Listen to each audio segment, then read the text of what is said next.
अक्सर हम ये सोचते हैं कि भारत की सरहदों के पार इसके हितों की रक्षा आखिर करता कौन है।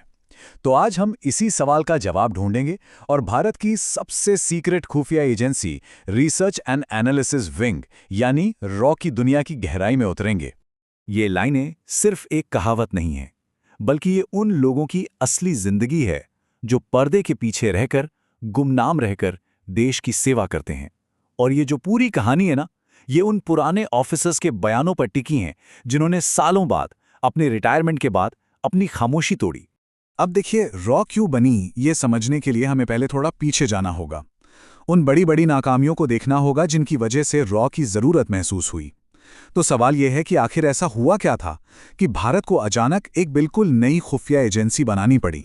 तो भारत में इंटेलिजेंस की कहानी शुरू होती है ब्रिटिश राज से, लेकिन असली मुश्किल खड़ी हुई 1947 में, जब इंटेलिजेंस ब्यूरो यानी आईबी भारत को मिली। लेकिन मिली कैसे? समझ लीजिए कि एक तरह से खाली हाथ, ना जरूरी फाइलें और ना ही अनुभवी अफसर। सब कुछ लगभग नए सिरे से शुरू करना था। आईबी के ऊपर आप देखिए दोहरी जिम्मेदारी थी।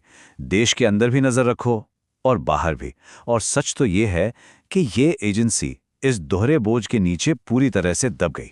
और इसका नतीजा एक के बाद एक 2 जंगों में बहुत बड़ी इंटेलिजेंस फेलियर। फिर आया साल 1968 और तब की प्रधानमंत्री इंदिरा गांधी ने एक बहुत ही बड़ा और हिम्मत वाला फैसला लिया। उन्होंने जिम्मेदारी सौंपी आर.एन. काओ को, जो उस दौर के सबसे बड़े जासूस माने जाते थे। काम था एक ऐसी एजेंसी बनाने का जिसका सिर्फ और सिर्फ एक ही मकसद हो, भारत के बाहर के खतरों पर नजर रखना। और पता है, रॉ को खुद को साबित करने में ज्यादा वक्त नहीं लगा। इसका जो पहला बड़ा ऑपरेशन था, वो जासूसी की दुनिया के इतिहास में सबसे हैरत अंगेज ऑपरेशनों में से एक गिना जाता है। एक ऐसा ऑपरेशन जिसने सचमुच साउथ एशिया का नक्शा ही बदल कर रख दिया। ये देखिए आर.एन. काओ का कमाल। उन्होंने एक बहुत बड़े खतरे को एक शानदार मौके में बदल दिया। उन्होंने एक नकली हाईजैकिंग का पूरा ड्रामा रचा। क्यों? ताकि भारत को एक बहाना मिल सके, एक जायज वजह मिल सके जिससे वो पाकिस्तानी जहाज़ों के लिए अपना एयर स्पेस बंद कर दे। प्लान बिल्कुल वैसा ही चला जैसा सोचा गया था। कुरैशी ने पाकिस्तानी लीडर जुल्फिकार अली भुट्टो से मुलाकात की और भुट्टो ने उसे हीरो बना दिया, सबके सामने। और बस यही एक तस्वीर भारत के हाथ में वो तुरुप का इक्का बन गई जिसकी उसे जरूरत थी। जैसे ही भारत ने अपना एयर स्पेस बंद किया, पाकिस्तान की पूरी लड़ाई की तैयारी ठप पड़ गई। ये रॉ की पहली और बहुत बड़ी जीत थी। सोचिए, बिना एक भी गोली चलाए भारत को इतनी बड़ी स्ट्रेटेजिक बढ़त मिल गई, जिससे न सिर्फ बांग्लादेश बना बल्कि साउथ एशिया में भारत एक बहुत बड़ी ताकत बनकर सामने आया। मगर इस जबरदस्त कामयाबी के बाद रॉ का सामना एक ऐसे दुश्मन से हुआ जिसके बारे में किसी ने सोचा भी नहीं था। और वो दुश्मन था खुद अपनी ही सरकार। जो नई सरकार आई वो रॉ को शक की निगाह से देखती थी। उन्हें लगता था कि ये इंदिरा गांधी की अपनी पर्सनल जासूसी टीम है। और इसका नतीजा क्या हुआ? एजेंसी का बजट आधा कर दिया गया, सारे ऑपरेशंस रोक दिए गए। और ये सब कब हो रहा था? ठीक उस वक्त जब बॉर्डर के उस पार एक नया और बहुत बड़ा न्यूक्लियर खतरा पनप रहा था।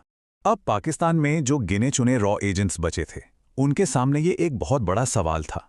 उन्हें दिख रहा था कि बड़े बड़े साइंटिस्ट कहूटा में एक जगह है, खान रिसर्च लैबोरेटरीज, वहां जमा हो रहे थे। और यही वो जगह थी जो आगे चलकर पाकिस्तान के न्यूक्लियर प्रोग्राम का सेंटर बनने वाली थी।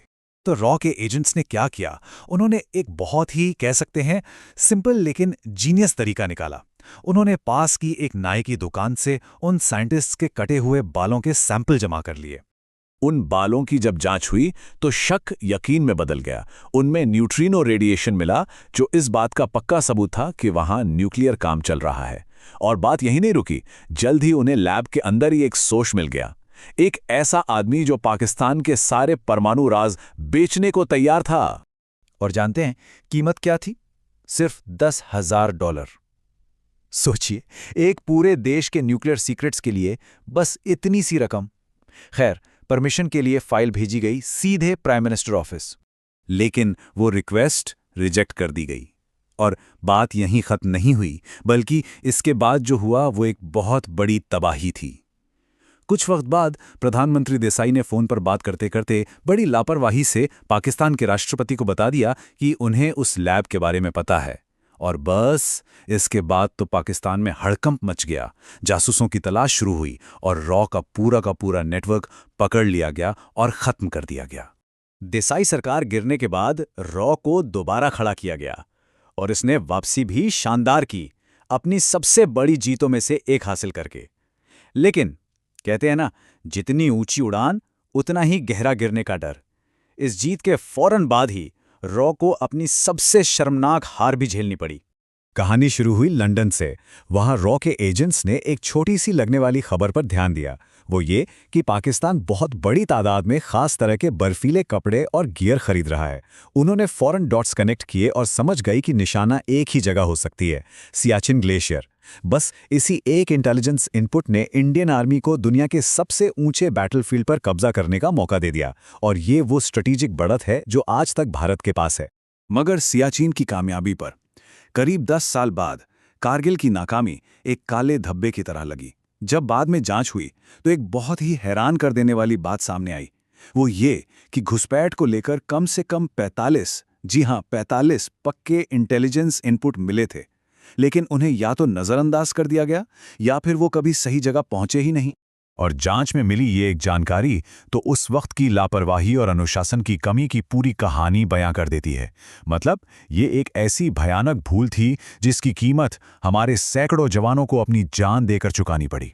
कारगिल की जंग एक तरह का बैकअप कॉल थी। इसने साफ कर दिया कि भारत के पूरे नेशनल सिक्योरिटी सिस्टम में बहुत बड़े बदलाव की जरूरत है, ताकि दोबारा कभी ऐसी गलती ना हो, ऐसी तबाही ना आए। और इसका हल निकाला गया नेशनल सिक्योरिटी काउंसिल यानी NSC बनाकर। इसका सीधा सा मकसद था अलग अलग इंटेलिजेंस एजेंसियों के बीच जो दीवारें थीं उन्हें तोड़ना, ताकि सब मिलकर काम करें, जानकारी एक दूसरे को दें और एक मजबूत जॉइंट स्ट्रैटेजी बन सके।